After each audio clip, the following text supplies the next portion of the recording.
Ein Wal met Beinen. In Juli 1919 zogen Walfänger van Vancouver Island etwas in Land, das sie südist erschreckt. Auf den ersten Blick hielten sie es für einen 27 Tonnen schweren Buckelwal.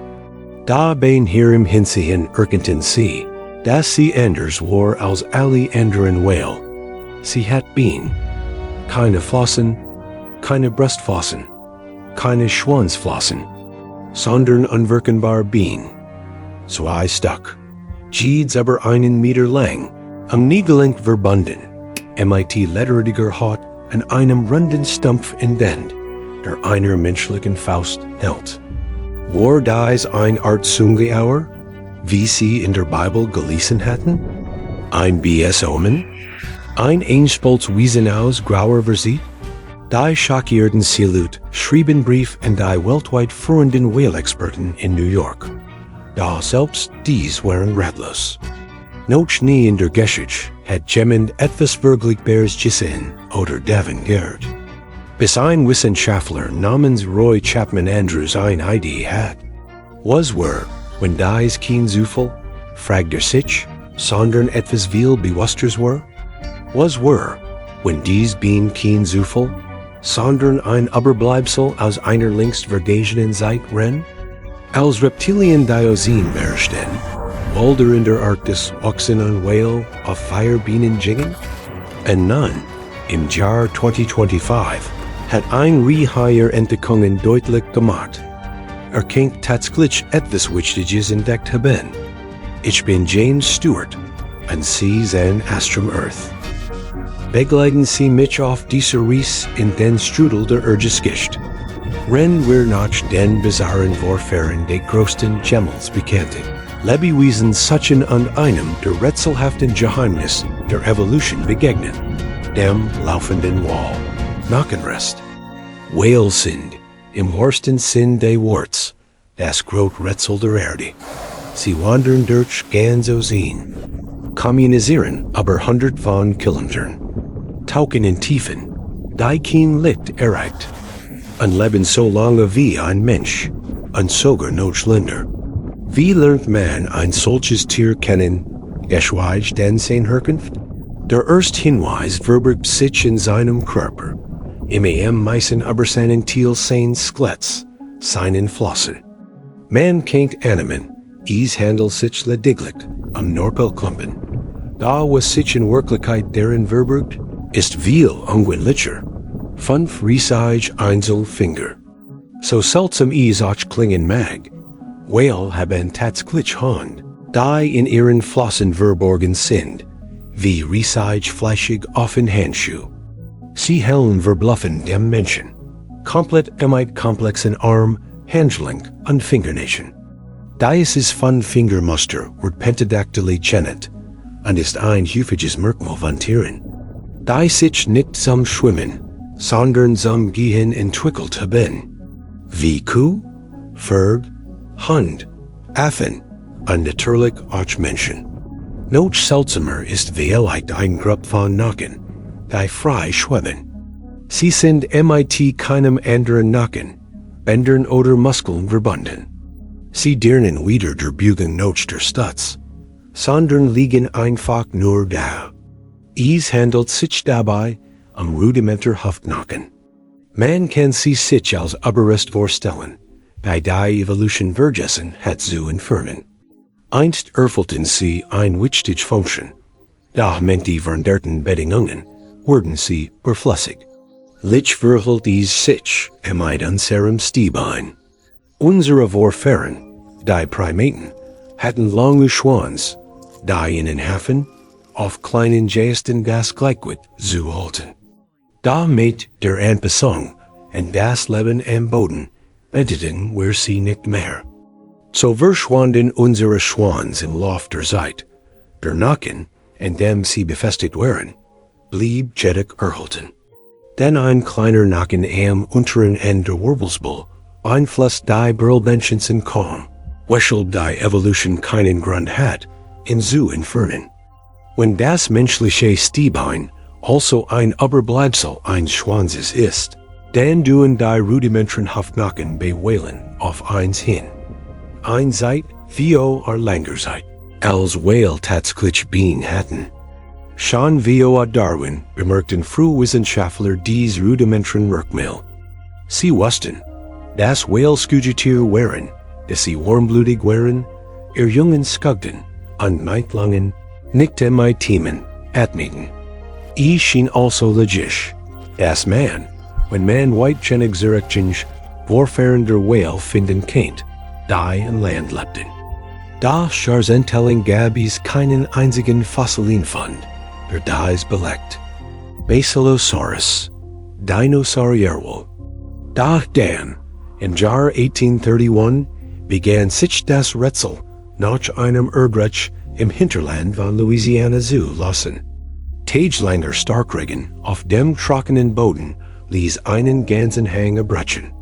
An die freigelegte Erde war reich in uraltem Meerslam an kristallisierten Mineralien an bestemmt prähistorischen Muschel. Aber es waren nicht nur Muscheln und Stein, die aus dem Schlamm auftauchten. Es gab auch Knochen. Riesige Gebegen Knochen. Wirbel von der Grage von Baumstumpfen. Rippen von der Grage eines ausgewachsenen Manns.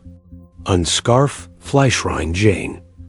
Die Knochen gellingten zu Richard Harlan, dem führenden Paläontologen der Gegend. Und in einem verblufften Brief an die American Philosophical Society schrieb Harlan, sie hätten die Knochen eines zeitlichen Symbios gefunden. Die amerikanische Fettlichkeit war begeistert.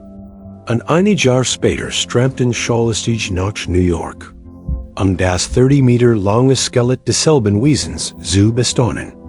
Das als biblischer Leviathan aus der Zeit vor der Sintflut präsentiert wurde. Als Harlan das Skelett untersucht, bemerkt in Lekiten Plesiosauriern aus der Zeit der Dinosaurier und schloss daraus, dass dieses Monster einer zeitliches Meeresreptil sein muss. Ernannt es Basilosaurus oder Kinsex. Dort einige Jahre später brachte Harlan die Knochen zu seinem Freund Richard Owen, einem weltweit führenden Naturforscher in London, und Owen entdeckt etwas, das allen anderen entgangen war. Die Beckensein des Monsters waren doppelt verwurzelt. Für ein Reptil, wie Harlan es angenommen hat, war das völlig unpassend.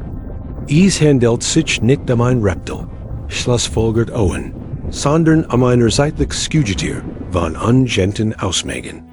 Ohne es zu ahnen, hat Harlan den ersten prähistorischen Wal überhaupt entdeckt, einen kolossalen Raubfisch, der vor 40 Millionen Jahren die Ozeane beherrschte. Doruden. Ein Beweis für Bein? In den folgenden Jahren fanden Wissenschaftler immer mehr Skeletter zeitlicher Wale aus derselben Zeit, wie der Ruden, ein schlanker, torpedoförmiger Raubfisch, der einem riesigen Delfin hält. Wissenschaftler konnten sich nun vorstellen, dass das Meer vor 40 Millionen Jahren von Dutzenden zeitlicher Walarten wimmelt. Darin sie die Beweis weiter zusammentrugen, bemerkten sie, dass fast alle dies Wale eine seltsame Gemeinsamkeit hatten.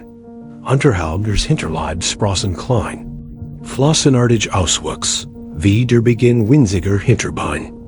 Als die Walfänger aus Vancouver, von denen der Film am Anfang des Videos erzählt, 1919 einen Buckelwal MIT fanden, war sich Roy Chapman Andrews sicher. Dies Auswuchs stellen tatsächlich Rudimenter. Hinterbein dar, anzeigen ein bemerkenswert Rückkehrzone. Erspringlichen wir bei Nirging. Off. Der Suche nach dem sagenumwobenen Landwall kommen die. Wissenschaftler der Sache endlich nahe. Gegen Ende des 20. Jahrhunderts schien als auf prähistorische Wale hinzudeuten, die an Land gingen. Es fällt nur noch ein Fossil als Beweis. Da nichts hat die Wissenschaftler auf den nächsten Fund vorbereiten können. Ein kleiner Tipp, wird man hüt einem Wal ganz nah kommen, einen direkt ins Gesicht schauen, ska man etwas Seltsames seinen Kiefer herum. Schnurrer. Pakisitis. Der Erste Wall.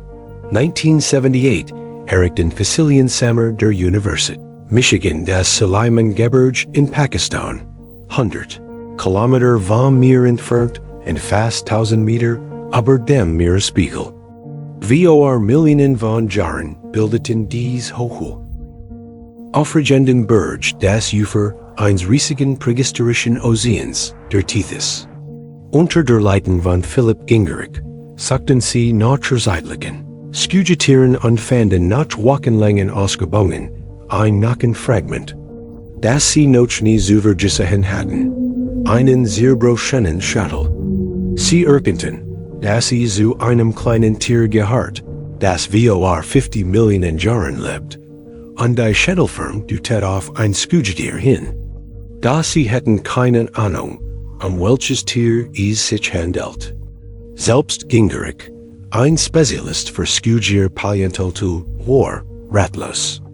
Nach ihrer Rückkehr rekonstruierten Experten den Rest des Schädels, so gut wie möglich, anhand des Fragments und orientierten sich dabei im typischen Muster eines Skugitiers. Übrig blieb ein Schädel, der in etwa die Größe und Form eines Wolfs hat, mit langer Schnauze und scharfen Zähnen. Das war kein dünliches Skugitier. Die Augenhalme lagen ungewöhnlich eng beieinander und hoch oben im Schädel. Die Position der Augen nennt der eines Krokodils als der eines Landsäugetiers. Am seltsamsten war jedoch der Fund im Inneren des Schädels. Ein winziger, S-förmiger Nacken im Ohr. Dieser Nacken, der sich entwickelt, Tieren das Rennen unter Wasser zu ermöglichen, heißt Involucrum und ist einzigartig für ein einziges Skugitierart, den Wal. Und in diesem Moment fiel es ihnen wie Schuppen von den Augen. Da es ist klein, seltsam, hundenlich Wesen war der erste Wal der Welt. Da mit nur einem kleinen Schädelfragment an einer Rekonstruktion nach bestem Wissen angewiesen, gab es für die Wissenschaftler noch vieles im Dunkeln. In den folgenden Monaten fanden die Faciliensammer weiter Nacken. Und Stück für Stück, Nacken vor Nacken, erwacht dieser 50 Millionen Jahre alte Wal zum Leben. Offensichtlich hat dieser Wal vier Gliedmagen. Und sein Hinterbein schienen länger und kraftfähiger zu sein als die kleinen Stummel von Basilosaurus und der Ruden. Dies war ein verlockender Hinweis auf das Laufen in Land, da Gewissheit gab es noch nicht. Bis sie einen besonderen Nacken in den Hinterbeinen entdeckten, den sogenannten Astragalus. Der Astragalus ist eine Art Sprunggelencknochen, den alle Skugitier mit vier Gliedmagen besitzen. Da im Vergleich zu denen späterer Whale unterschied sich der Astragalus dieses Tiers. Denn war eindeutig nicht zum Schwimmen, sondern zum Laufen gebaut. Nach Jahrhunderten hatten Wissenschaftler endlich die Antwort. Es handelt sich tatsächlich einen Wal, der in Land ging. Gingerich nennt ihn Pakisitis, und ist eins der seltsamsten Tiere, die man sich vorstellen kann. Stellen Sie sich ein etwa wolfsgroßes Wesen vor, das auf vier Beinen steht und einen schlanken, fellbedeckten Körper hat. Es hat einen langen, spitzen, etwas unbeholfenen Kopf, der aussieht wie ein Mischung aus Windhund, Rat und Krokodil, wenn Sie sich das vorstellen können. Ah ja, und es hat einen Schwanz und Few, die denen eins Hans nennen. Der Gernachen weist darauf hin, dass Pakisitis ein Wal war, und der Sprunggelenk bestätigt, dass laufen konnte. Da die Wissenschaftler wussten immer noch nicht. Was war es eigentlich? Woher kam ein so seltsames Wesen? Die Antwort führt zurück zu diesem Sprunggelenk, dem Astragalus. Die meisten Skugitier besitzen nämlich einen sogenannten Astragalus, mit einfacher Rolle, der es dem Sprunggelenk ermöglicht, sich in alle Richtungen zu bewegen. Da ein Entdecker bemerkt, dass Pakisitis ein bessenderes Sprungbein und mit doppelter Rollenfunktion besitzt, das die Bügung auf Einrichtung beschränkt. An Land war dies nützlich, da is ein Umticken de Naturals nahezu ungleich matcht. Nur ein Skuggeschertnung besitzt dies einzigartige Art von Sprunggelenksmach, die Paarhufer. Im Allgemeinen handelt es sich dabei Skugetier mit Hufen, wie Schwein, Schaf, Kuh, Antilopen, Giraffen, Flusspferd, Camel, Hirsch und nun natürlich auch Whale. Erschreckenderweise hat es Millionen von Jahren, unsgleich Palkontologen, an tausend von Arbeitsstunden gekostet, Pakasadies aufzuspüren. Man kann sich aber vorstellen, dass die lastigen Datenhandler in Software in den nächsten prähistorischen Radier veriten würden, wenn Pakisades auch nur die geringste Online-Prozentheit. Ein Wal mit ihnen.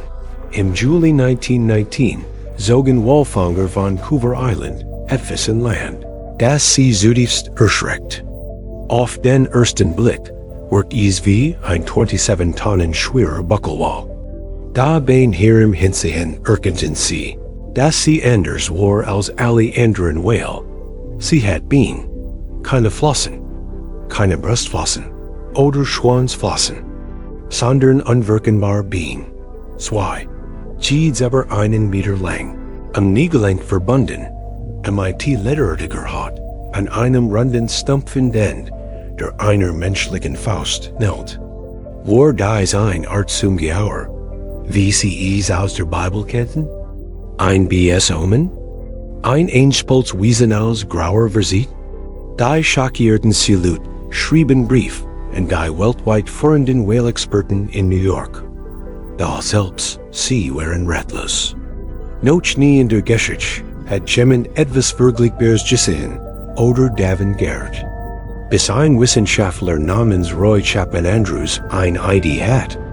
Was, wenn dies kein Zufall war, fragte sich, sondern etwas viel Bewussteres? Was, wenn dies Beinen kein Zufall waren, sondern ein Überbleibsel aus einer längst vergessenen Zeit?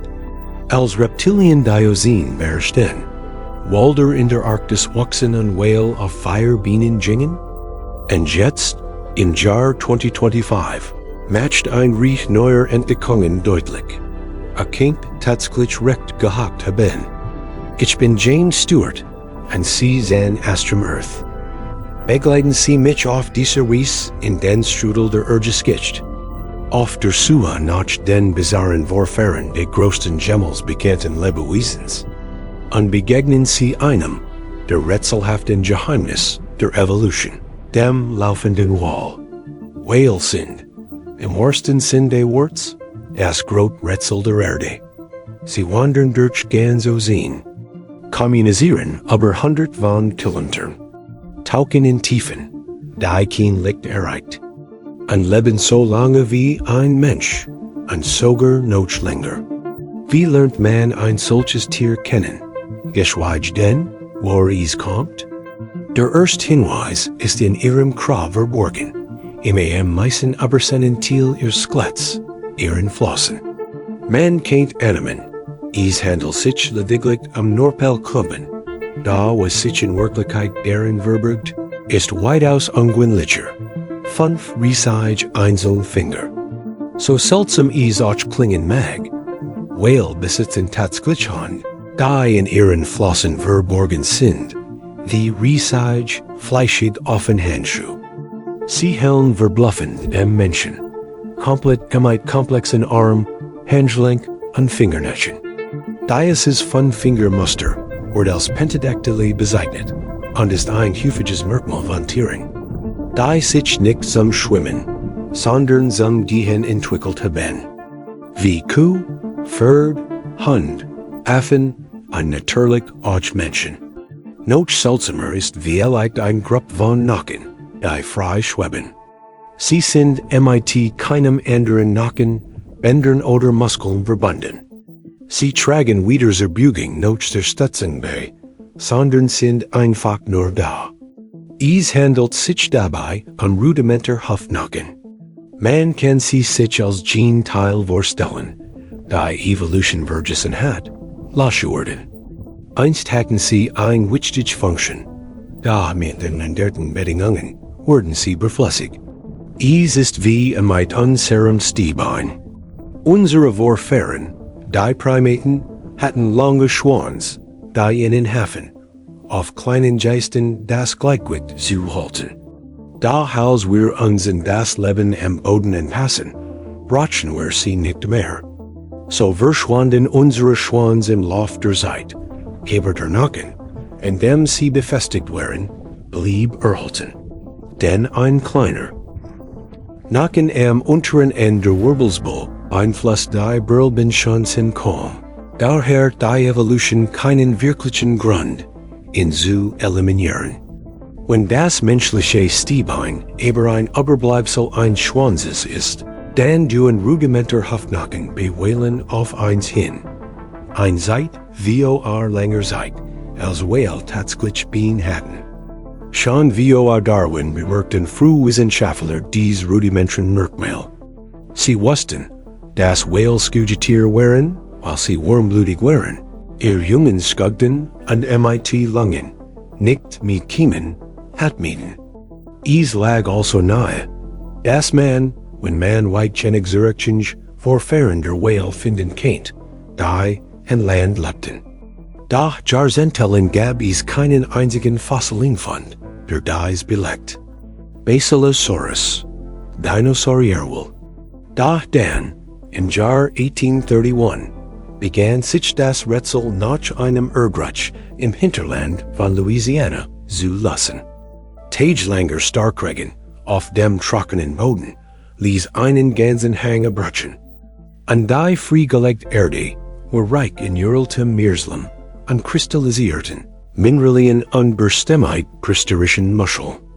Aber nicht nur Muschel und Stein kamen aus dem Schlamm zum Vorschein. Auch Knochen, riesige ebene Knochen, Wirbel von der Grage von Baumstumpfen, Rippen von der Grage eines ausgewachsenen Manns, und Scarf fleischrein Jane. Die Knochen gelangten zu Richard Harlan, dem Foreign- und Paläontologien der Gegend. Und in einem verblufften Brief in die American Philosophical Society schrieb Harlan, sie hätten die Knochen eines zeitlichen Sungehörs gefunden. Die amerikanische Fettlichkeit war begeistert. Und einige Jahre später strömten Scholastig nach New York, das 30 Meter lange Skelett desselben Wesens zu bestaunen. Das als biblischer Leviathan aus der Zeit vor der Sintflut präsentiert wurde. Als Harlan das Skelett untersucht, bemerkt ein liquiden Mip-Saurier aus der Zeit der Dinosaurier und schloss daraus, dass dieses Monster einer zeitliches Meeresreptil sein muss. Nennt es Basilosaurus oder Knigsex. Da einige Jahre später brachte Harlan die Knochen zu seinem Freund Richard Owen, einem weltweit führenden Naturforscher in London. Und Owen entdeckte etwas, das allen anderen entgangen war. Die Backenzahn der Monsters waren doppelt verwurzelt. Für ein Reptil, wie Harlan es angenommen hat, war das völlig unpassend. Es handelt sich nicht ein Reptil, schlussfolgert Owen, sondern ein zeitliches Skugetier von ungenten Ausmaßen. Ohne es zu ahnen, hat Harlan den ersten prähistorischen Wal überhaupt entdeckt.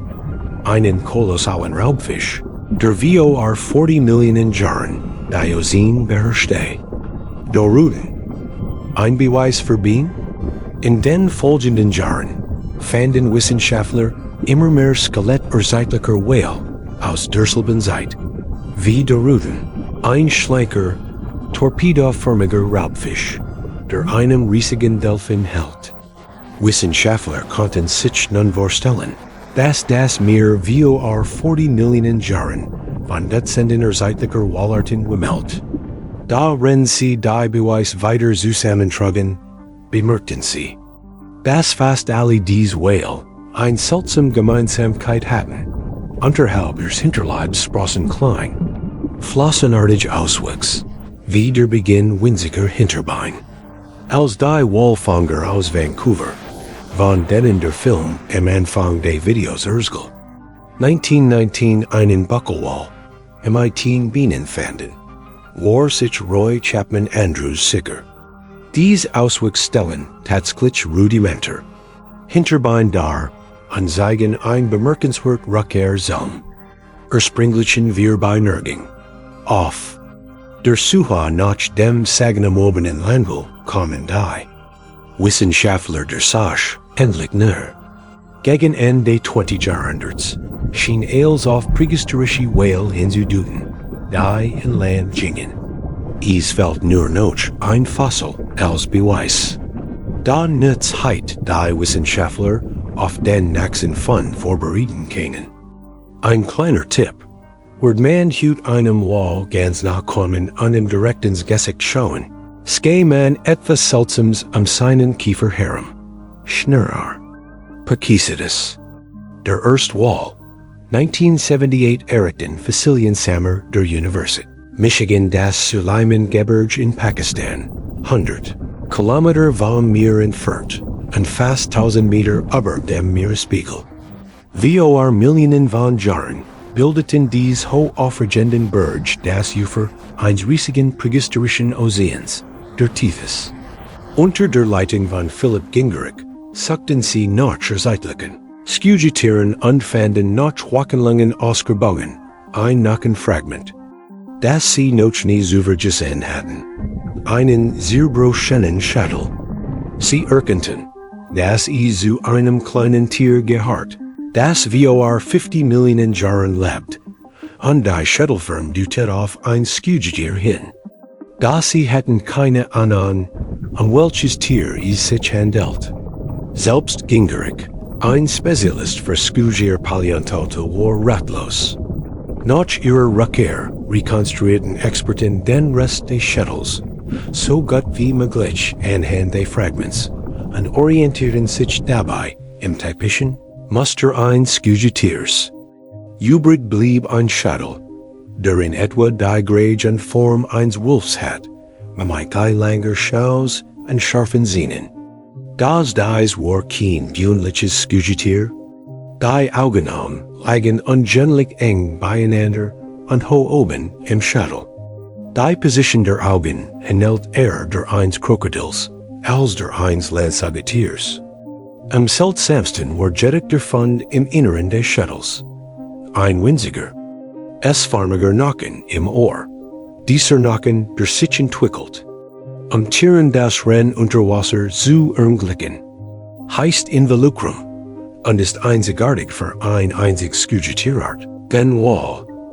Und in diesem Moment fiel es ihnen wie Schuppen von den Augen. Da ist es klein seltsam. Handinglich Wiesen war der erste Wal der Welt.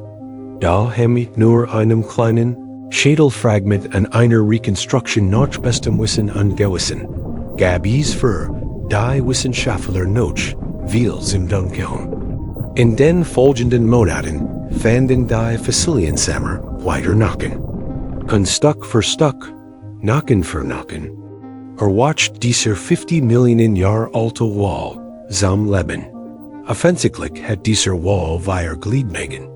Und sein Hinterbein schienen länger und kräftiger zu sein als die kleinen Stummel von Basilosaurus und der Ruden. Dies war ein verlockender Hinweis auf das laufende Land, doch Gewissheit gab es noch nicht. Bis sie einen besonderen Nacken in den Hinterbeinen entdeckten, den sogenannten Astragalus. Der Astragalus ist eine Art Sprunggelencknoch, den alle Skugitier mit vier Gliedmagen besitzen.